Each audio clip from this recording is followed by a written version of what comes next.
What's going on, everybody? Jason with American Traditions, A Homesteading Journey.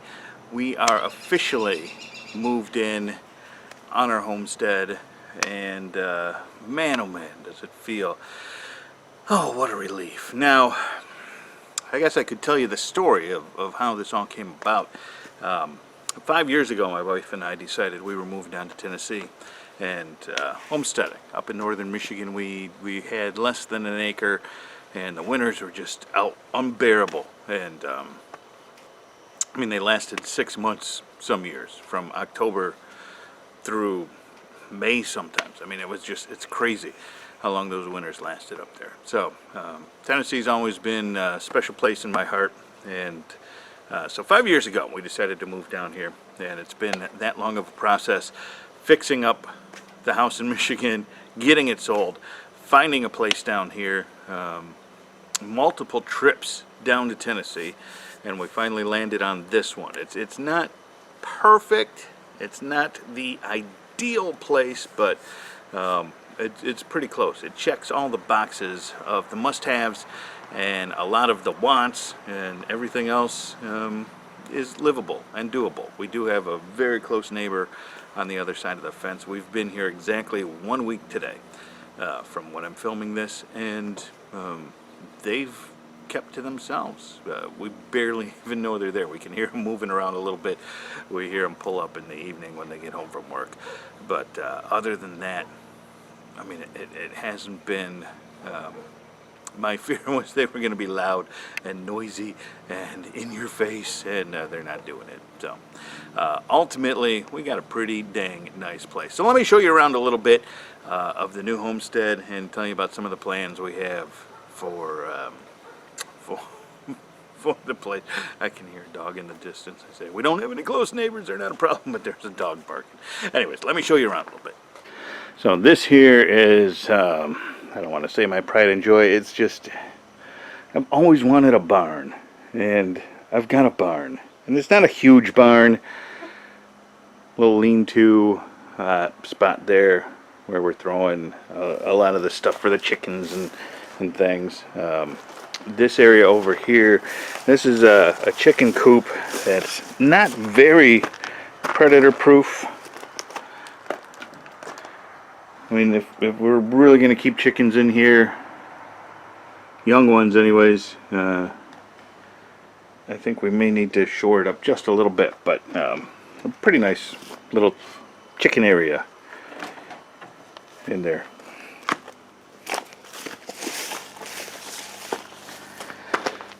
You come around to the big barn door, and again, it's not that big. It's small barn doorish, but I've never had a barn. I've always wanted a barn. I've never had one.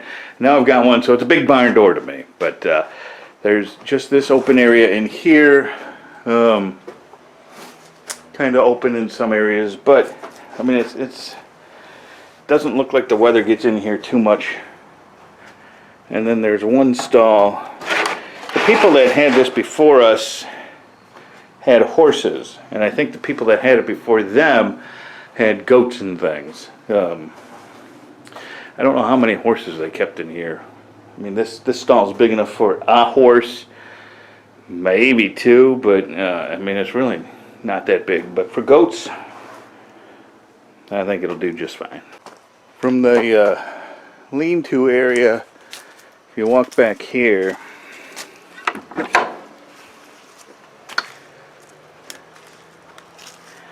there's a whole another pasture area, which I think would be great for goats and whatnot.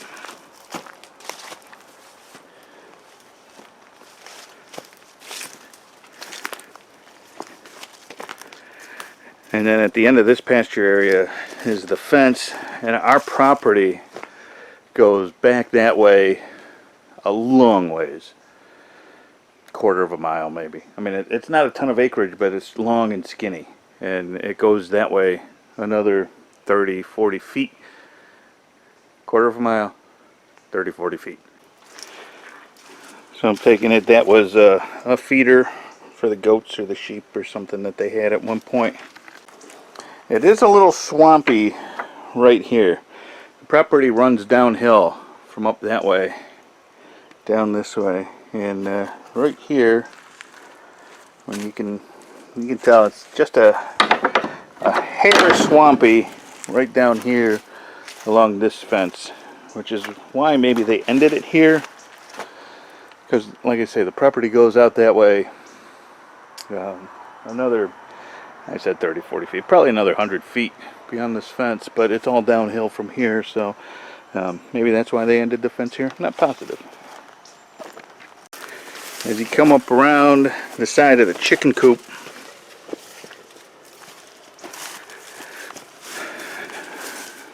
there's that area in there which just has to get cleaned out, and then a pretty dang nice shed that is kind of our storage unit for now. It does have power, but all my tools are in here for now, all my power tools and whatnot, till I can get a pole barn built for those. But I mean, once we get organized and can clean this thing up, this could actually be a pretty decent working shed. So this area here, we've got some kind of wheat growing. I'm not sure what kind it is. The apps that tell you what plants they are have given me about 4 or 5 different kinds, but it's definitely some kind of wheat that's just propagating itself, which is cool. And then there's this old chicken coop that needs to be shorn up a little bit. It's leaning a little bit. It's pretty sturdy,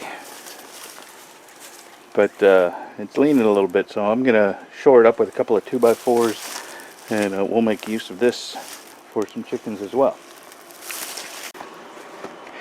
So this is off the side of the house. There's the house there, back porch.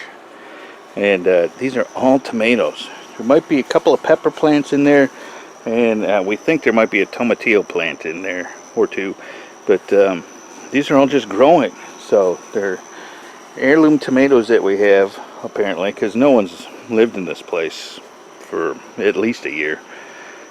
So these are growing all on their own, and we've already gotten some tomatoes out of here. There's a lot of tomatoes growing, and they're getting ripe right about now, which was a real nice homecoming present. Off the back porch is this little fenced-in area where our little Chewini likes to do his business every morning. But we sit up on that porch every morning. The sun's to our backs, just shining out over our new homestead, and we get to watch the cats go have some fun in that little field, and the dog gets crazy, and it's just fun every morning. From the porch, we got this fence here, or this gate that butts up to that fence, and not a real wide walkway, maybe 3.5 feet or so, but leads up to the front of the house.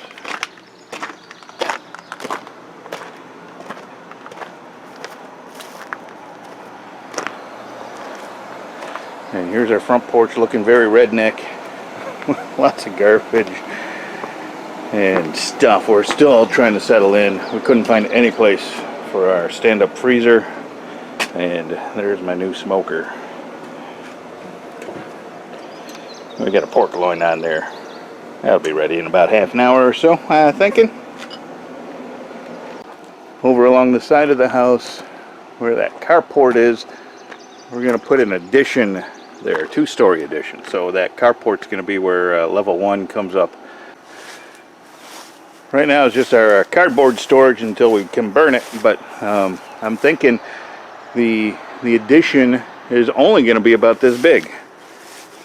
It's about 20 by 20, which I think is plenty of room.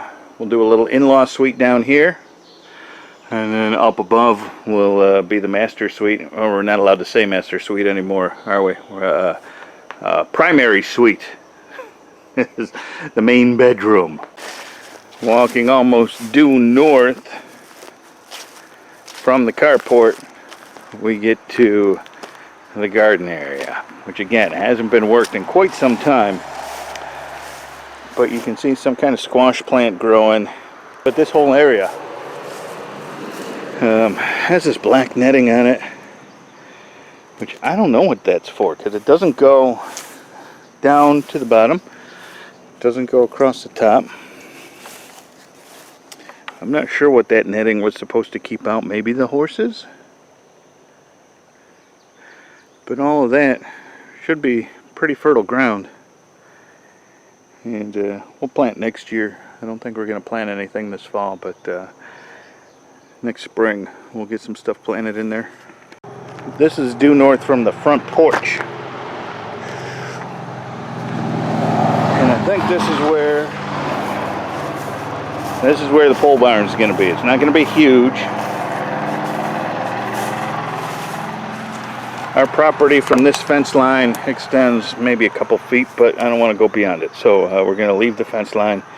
We're going to leave a little gap behind it. So, I mean, what does that give me? Maybe 15, 18 feet. 18 by 20, an 18 by 20 pole barn maybe.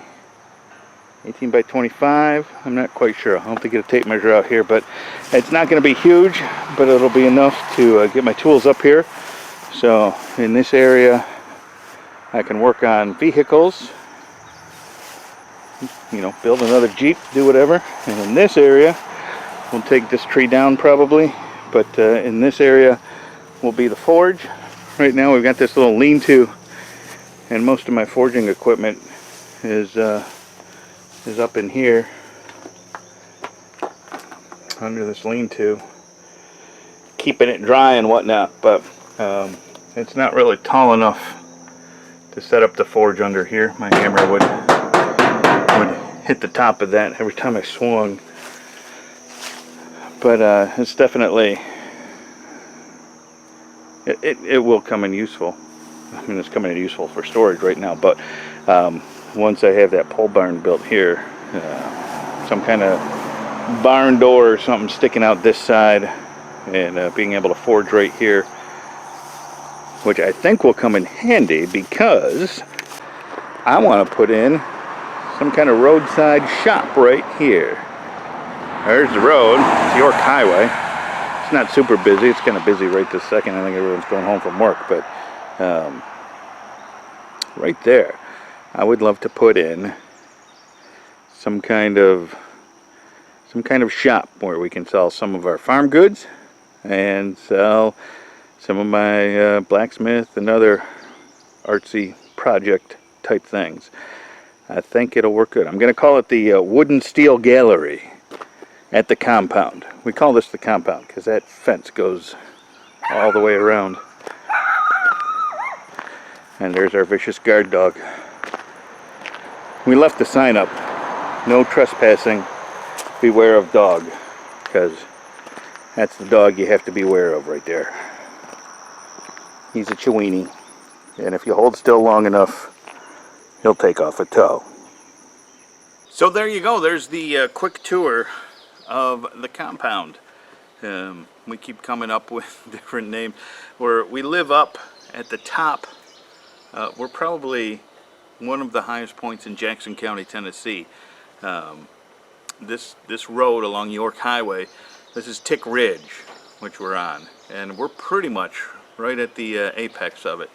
So we might be at the top of the world, Jackson County, but if we were any nearer to Gainesboro, we'd be Nurtick, and if we were any further away, we'd be Furtick. We're right smack dab in the middle, and no one seems to know what to call it. So I think we're mid-tick. I don't know. Furtick seems to be the coolest place, so maybe we'll put up a gate. You want to get to Nurtick, to Furtick, whatever, you got to go through us, pay us a fine. I don't know. But it's just fun. The people here, Jackson County, Tennessee, are amazingly helpful and wonderfully nice, and we couldn't be happier. The heat, we've been here a week and already getting used to the 90-degree days, not sweating quite as much as I normally do. I I don't have any regrets about this. This was a great move. So lots of videos coming up as we get through things, and right now a lot of the stuff I'm playing catch up. The wiring, whoever wired this house was I don't know that much about electrical, but I know when I need to fix stuff because they screwed it up, wiring things backwards and wiring switches wrong and running cables wrong. And what I'm working on now, they wired the bathroom fan to a switch to the lights, but there's no actual direct power to that junction box where the switch. I mean, someone who didn't know what they were doing, obviously, did the electrical here. So it's been playing catch up a lot and fixing things and making sure things are safe for my family. But we'll get there, and we'll start getting to some homesteading projects here quick enough. We almost got our first chickens today, but Tractor Supply was out of them. They'll have more in the next day or two, they said. So we'll go get some chicks, and that's when we'll be homesteading.